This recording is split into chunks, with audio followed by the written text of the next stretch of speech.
Hello friends, अगर आप 2 लाख रुपए खर्च करके एक पावरफुल मोटरसाइकिल लेना चाह रहे हैं जो कि 300 सीसी सेगमेंट की हो, तो वो मेरे सामने खड़ी है होंडा की CB300F। जो कि आज के डेट में आप जान रहे होंगे बहुत सारी मोटरसाइकिल्स बहुत हाई प्राइस में सेल आउट हो रही है।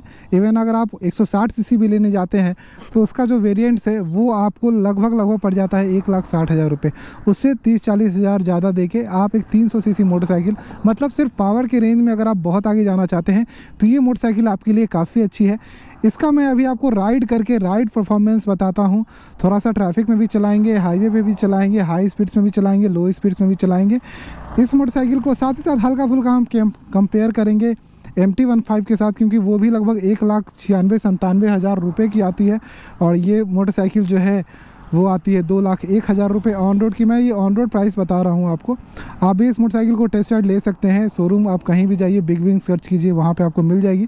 चलिए इस मोटरसाइकिल को हम चलाकर आपको बताते हैं चलाने के दौरान ही, क्योंकि चलाने के दौरान मैं ये राइड रिव्यू बना रहा हूँ तो मैं ज़्यादा बाइक से नीचे उतर के आपको समझाने का प्रयास नहीं करूँगा। सबसे पहले हम इंजन का साउंड सुनते हैं, न्यूट्रल पे है। बहुत लोग क्लच लेके जो है वो साउंड सुनाते हैं, जो किसी मोटरसाइकिल की काफ़ी गलत है। चलिए तो इस मोटरसाइकिल को हम थोड़ा सा रेव हॉर्न शुरू में नहीं करेंगे। अगर आप हल्का स्पीड में पिकअप में उठाते हैं तो एक मुझे अच्छी चीज़ लगती है कि आप बड़े ही आराम से इसको चलाते हैं। मतलब 40-50 आप देखिए, चौथे गियर पे मैंने 50 के बाद गियर जो है वो अप किया। उसके बाद अगर आप थोड़ा सा इसको, अगर सिर्फ आप RPM मत बढ़ाइए। अब 4000 RPM पे ही मैं फिक्स हूँ यहाँ पे। आप देखिए 4000 RPM पे। अब उस RPM फिक्स होने के बाद 5वें गियर पे आ गया। अभी फिर भी मैं 4000 RPM पे ही रहूँगा। अभी 3500 हो गया, थोड़ा कम हो गया क्योंकि गियर डाउन करने के बाद थोड़ा सा RPM कम होता है यहाँ पे। तो भी आप देखिए यहाँ पे 4000 RPM ही है और 70 का स्पीड हो गया। ये चीज़ जो है आपके माइलेज को बढ़ाने में काफ़ी ज़्यादा हेल्प करती है। तो इसका जो स्पीड है 4000 RPM का लगभग 70 के आसपास है।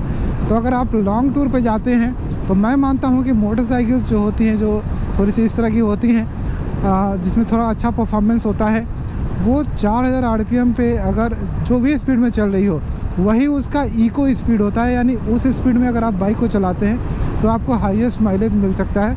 इवन आप 5000 RPM तक भी मान सकते हैं। तो एक और मैं टेस्ट करा देता हूँ कि 5000 RPM पे ये मोटरसाइकिल आपको कितना स्पीड देती है। अभी 43 हुआ है, 44, 45 नहीं, अभी नहीं, अभी भी 5000 RPM नहीं हुआ है। इसका RPM मीटर थोड़ा छोटा है। तो ये 85 से 90 यानी कि 85 to 90 के बीच में इसका जो है वो 5000 RPM पे मोटरसाइकिल को चलती है।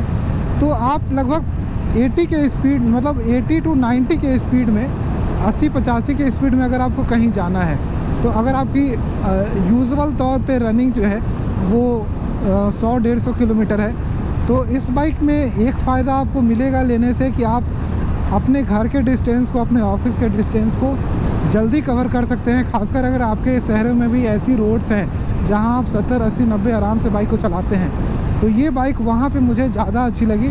और आप देख भी रहे हो कि 80 के स्पीड में ये बाइक लगभग 42-43 RPM पे बड़े ही शान से चल रही है।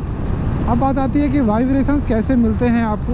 तो वाइब्रेशंस अभी 80 के स्पीड में ना के बराबर है, क्योंकि मैंने बताया कि इस बाइक में मुझे लग रहा है कि ये स्पीड जो है यही इसका इको स्पीड है जिसमें आपको मैक्सिमम माइलेज मिल पाएगा। तो माइलेज मिलेगा कितना?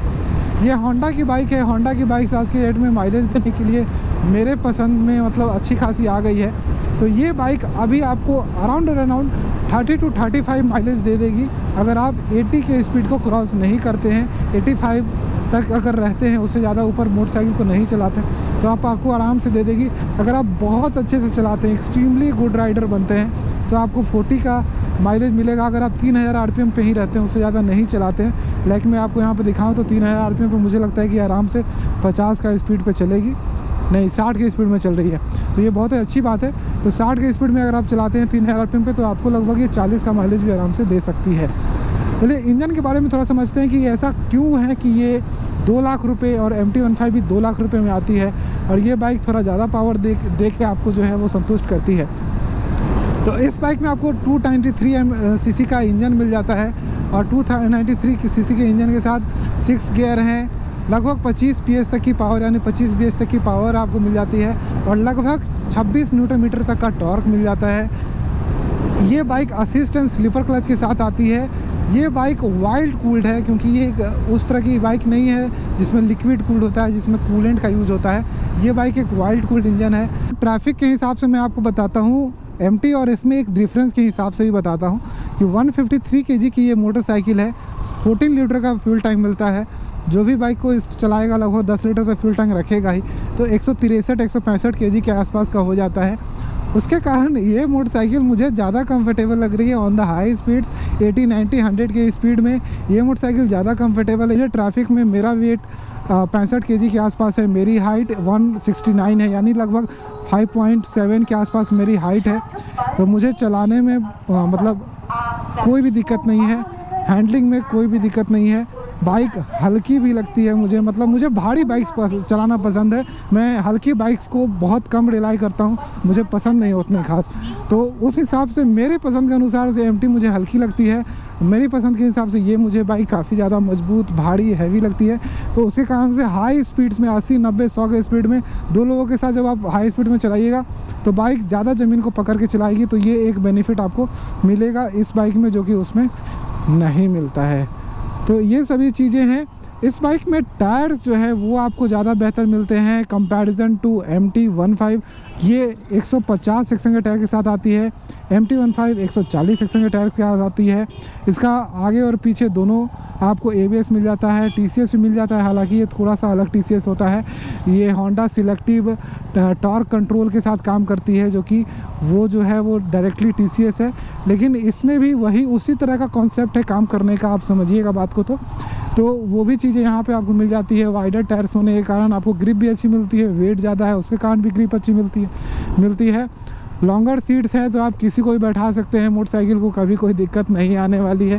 क्योंकि शॉर्टर सीट्स में जो MT-15 में, क्योंकि उसका वेट कम है इसलिए उसका सीट जो है थोड़ा छोटा है। तो शॉर्टर सीट्स और लॉन्गर सीट्स में ये एक बड़ा गैप आपको देखने को मिलेगा अगर दोनों बाइक को मतलब यूज़ करते हैं और समझते हैं तब। और बाइक में 2 लाख रुपए दोनों ही बाइक में हम खर्च करते हैं।